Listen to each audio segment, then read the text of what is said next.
皆さんこんにちは。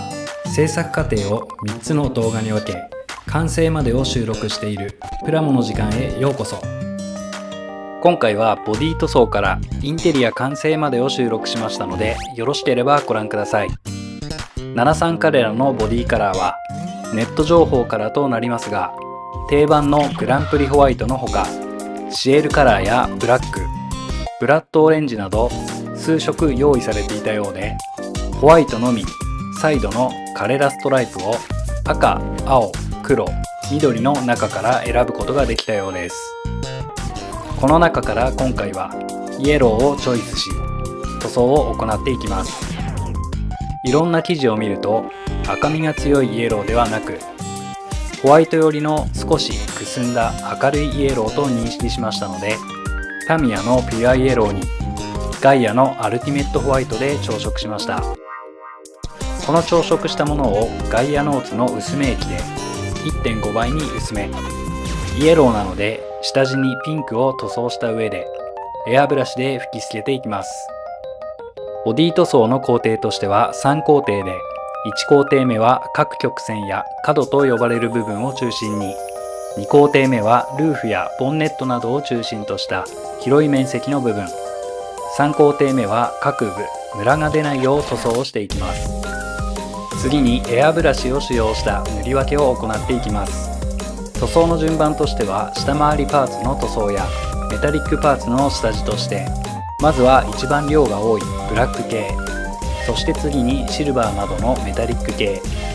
続いてその他のカラーとなります。またメタリック系の塗装工程では素材の違いを演出するため、ミッションケースやエンジンブロック部分にはフラットアルミとフラットレッドで塗り分けたり、電装系パーツやエンジンカバーにはクレオスのスーパーアイアン、マフラーマニホールド部にはクレオスのスーパーチタンを塗装し、その上から焼けの表現としてエキゾーストの湾曲部分にクリアオレンジを塗装していきました。またインテリアですが、説明書によるとオールフラットブラックの指定でしたが、ベースはエボブラックで塗装し、シート部のみ艶の表現をすべくマスキングをしつつラバーブラックを重ねていきました。エンジンルーム内の補給類はフラットホワイトを塗装、最後にクリアレンズ類ですが、クリアオレンジ、クリアレッドの順でマスキングをしつつ塗装を行っていきました。続いて筆を使用した塗り分けです。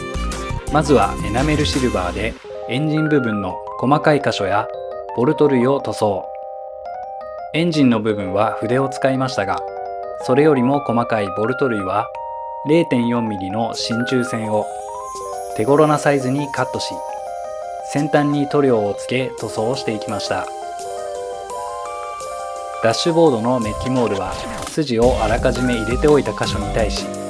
エナメル溶剤でシャバシャバにしたエナメルシルバーを筆で流し込み、塗料が乾いた後、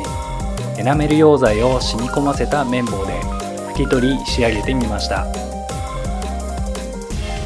ブレーキキャリパーにはガンメタを塗装。続いてゴールドをエンジンパーツ各部に入れていきます。次にフラットブラックを各部に入れていき、プラグ関連にはレッドを塗装です。次にフォーアーティストマーカーのシルバーを使い、エンジンパーツ各部、ダッシュボードのスイッチ類を塗装。そしてフォーアーティストマーカーのゴールドでエンジンパーツのボルト類を塗装し、墨入れ溶剤ブラックでエンジンを少しだけ汚し完了です。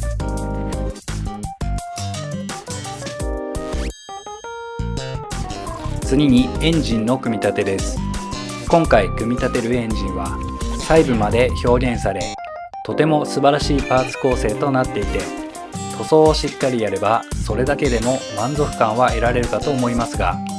プラスアルファでパイピングができそうでしたのでやってみることに。まずはデスミランドの各プラグコード取り付け位置に対し 0.5mm のピンバイスで穴を開けていきます。エンジンブロックにカバーやミッションケースなどを組み立て、エンジン上部に位置する。おそらくこれはエアクリーナー。これを取り付ける直前にパイピングを。アドラーズネスト製の赤黒リード線を適度な長さにカットし、実車のエンジン写真を見ながら取り付けていきました。その後エアクリにエンジンガード、マフラーを取り付けエンジンが完成です。なんとこのキット、エンジンをディスプレイできるように台座がついていたので、せっかくなので組み立てて記念にパシャリ。この後シャシーに取り付けていきたいと思います。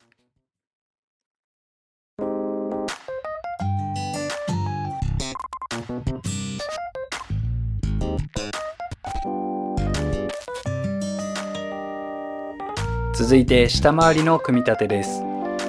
塗装を終えたパーツたちなので、基本的には説明書通り組み立てていくのみ。とはいえ、仮組みの時点で難しかった箇所が何箇所かあるので、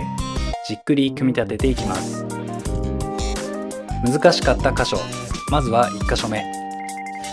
ストラットとハブの取り付け部分ですが、レース車両を想定したパーツ構成になっているので、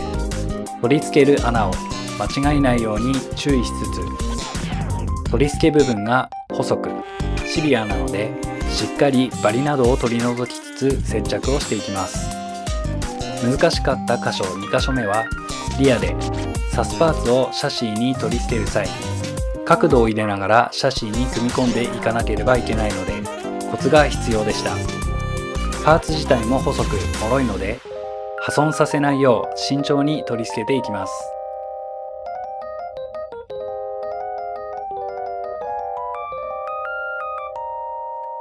続いてデカールの貼り付けです。まずはサイド、リアのカレラストライプから。本当はイエローのボディですので、ブラックのストライプが良かったのですが、付属していないのでダークブルーのストライプカラーをチョイスしてみました。キット自体何十年前のものですので、デカールは傷んでいると思い、リキッドデカールフィルムを事前に塗布した上で貼り付け作業を行っています。リキッドデカールフィルムの特性上、デカールとして貼り付けたい箇所のみをカットしなければいけないので、メーター類の部分は穴開けポンチを使用しカットしていきました。その後貼り付けたデカールに対し、タミヤのマークフィットを塗布し、しっかりなじませておきました。メーター部分にはレジン液とブラックライトでデカールを保護、そしてメーターガラスの再現としました。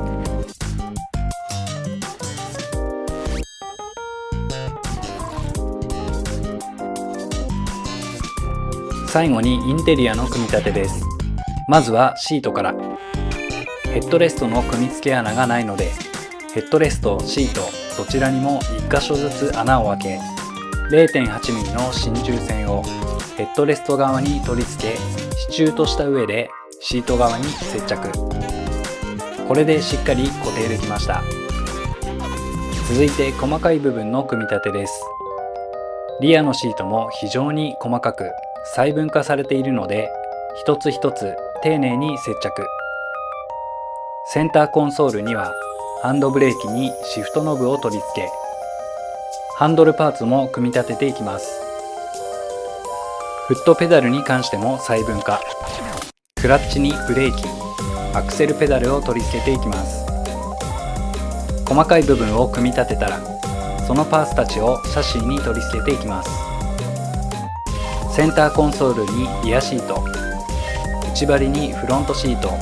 ダッシュボードの順で取り付け、インテリアの完成です。